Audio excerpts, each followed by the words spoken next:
ಗದಗದಲ್ಲಿ ನಡೆದಿದ್ದಂತಹ ಲವ್ ಜಿಹಾದ್ ಪ್ರಕರಣಕ್ಕೆ ಸಂಬಂಧಪಟ್ಟಂತೆ ಗದಗ ಜಿಲ್ಲಾ ಪೊಲೀಸ್ ವರಿಷ್ಠಾಧಿಕಾರಿ ರೋಹನ್ ಜಗದೀಶ್ ಅವರು ರಿಯಾಕ್ಟ್ ಮಾಡಿದ್ದಾರೆ.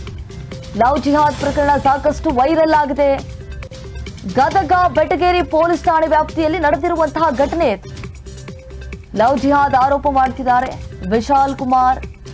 ಆದ್ರೆ ವಿಶಾಲ್ ಕುಮಾರ್ ಹಾಗೂ ತಹಸೀನಾ ಪ್ರೀತಿಸಿ ಮದುವೆ ಆಗಿರ್ತಾರೆ. ಸಂತ್ರಸ್ತ ವ್ಯಕ್ತಿ ಇದುವರೆಗೂ ಯಾವುದೇ ದೂರನ್ನ ಕೊಟ್ಟಿಲ್ಲ.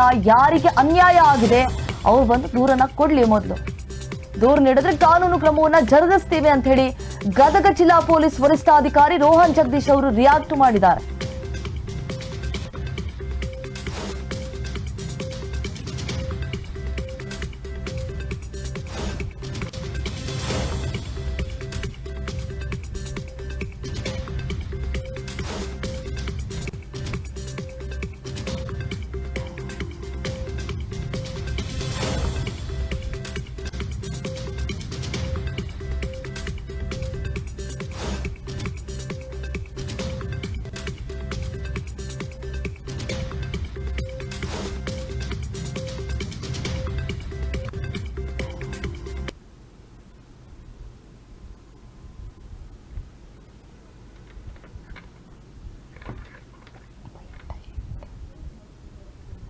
ಸಾಮಾಜಿಕ ಜಾಲತಾಣಗಳಲ್ಲಿ ಮತ್ತೆ ಮಾಧ್ಯಮದಲ್ಲಿ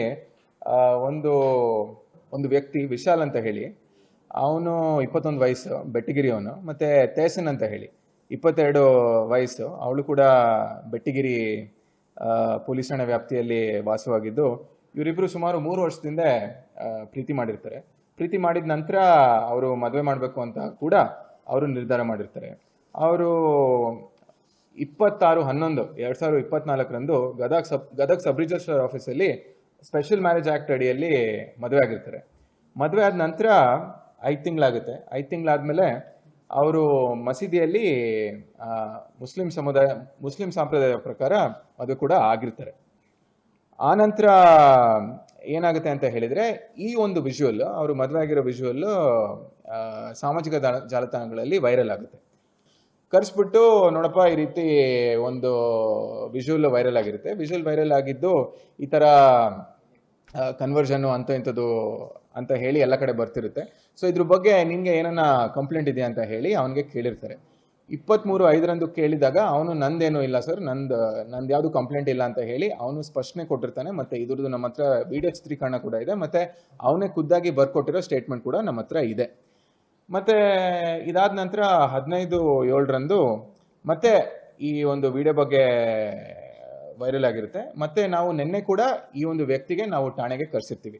ನಿನ್ನೆ ಠಾಣೆಗೆ ಕರೆಸಿದಾಗ ನಮ್ಮ DSP ಗದಗ ಅವರಾಗಿರಲಿ ಮತ್ತೆ ಇನ್ಸ್ಪೆಕ್ಟರ್ ಆಗಿರಲಿ ಅವನಿಗೆ ಮಾತಾಡಿರ್ತಾರೆ. ಆ ಟೈಮಲ್ಲೂ ಕೂಡ ನಾವು ಚಿತ್ರೀಕರಣ ಮಾಡ್ಕೊಂಡಿದ್ದೀವಿ. ಚಿತ್ರೀಕರಣ ಮಾಡಿಕೊಂಡು ನಿಂದೇನ ಕಂಪ್ಲೇಂಟ್ ಇದೆಯಾ, ನಿಂದೇನ ಸಮಸ್ಯೆ ಇದೆ, ನೀನು ಕಂಪ್ಲೇಂಟ್ ಕೊಟ್ಟರೆ ನಾವು ತೊಗೊತೀವಿ ಅಂತ ಹೇಳಿ ನಾವು ಕೇಳಿದ್ದೀವಿ. ಬಟ್ ಆವಾಗ ಕೂಡ ಕೊಟ್ಟಿಲ್ಲ. ಇವತ್ತು ಕೂಡ ನಾವು ಹೇಳಿದ್ದೀವಿ, ನೀವು ಯಾವಾಗ ಕಂಪ್ಲೇಂಟ್ ಕೊಡಬೇಕು ಬಂದು ಕೊಡಿ, ಕಂಪ್ಲೇಂಟ್ ಕೊಟ್ಟರೆ ನಾವು ಕಾನೂನು ರೀತಿಯಲ್ಲಿ ನಾವು ಕ್ರಮ ಜರುಗಿಸ್ಲಿಕ್ಕೆ ನಮಗೆ ಏನು ಸಮಸ್ಯೆ ಇಲ್ಲ. ಪೊಲೀಸ್ ಯಾವುದೇ ಒಂದು ಕಂಪ್ಲೇಂಟ್ ಬಂದ್ರೂ we will take it up and then investigation ಮಾಡಿ ಅದ್ರದ್ದು ಸತ್ಯತೆ ತಿಳ್ಕೊಂಡು ನಾವು ಮುಂದಿನ ಕ್ರಮ ಜರುಗಿಸ್ತೀವಿ ಅಂತ ಹೇಳಿದ್ದೀವಿ.